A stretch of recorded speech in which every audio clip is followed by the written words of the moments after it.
Ronald McDonald House of Eastern North Carolina has helped hundreds of families who have sick children in the hospital. They provide families with places to stay and meals to eat to make this difficult time a little bit easier.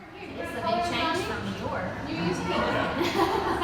Since opening its doors in 1987, the Ronald McDonald House of Eastern North Carolina has hosted over 27,000 families. And hundreds of employees and volunteers have put in time to make the Ronald McDonald House what it is today. Overall, I've been with the house for just over 3 years.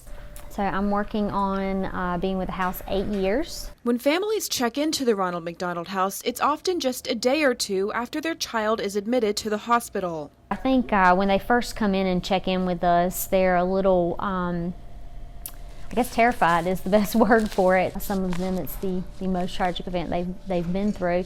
The house provides families with a sense of stability during their time of need. If the Ronald McDonald House did not exist, families would be living in waiting rooms. They would be living out of vending machines. They wouldn't have a free place to stay, a place to take a shower. When they're here, they get to take all those burdens away. This way to our family room space. I'm so blessed to be able to provide a place for them to be able to come while they're going through those tragedies and take away some of those stresses that they have. Anna and Ben Bador and their baby girl Laura have been staying at the Ronald McDonald House for a month. They're from Jacksonville, North Carolina. We have our twins are in the NICU. Being right across the street from them is something that we didn't think would be possible. Yeah. Especially every night. We figured we would be out here racking up bills with hotels. Oh, they are precious. Do you think they look alike? I love the interaction that we have with our families, having activities at night and being able to share in that with them and spend time with them, get to know about their family and what's going on across the street. We walk in the door and say hello to our families and ask them how their child's doing. We're able to give them that smile and give them that support and hope, that everything's going to be okay and they're not alone in this. You get to know everyone here, and everyone's been super friendly.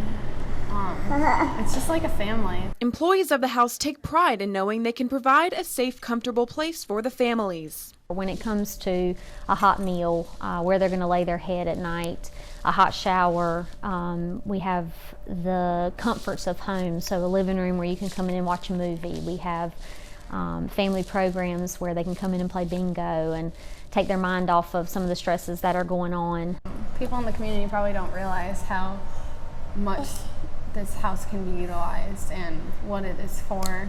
I never really understood the Ronald McDonald House until we were in this situation. We try to keep something sweet for our families. The Ronald McDonald House depends on its volunteers and donations from the community. Even families that are staying here now have asked what they could do.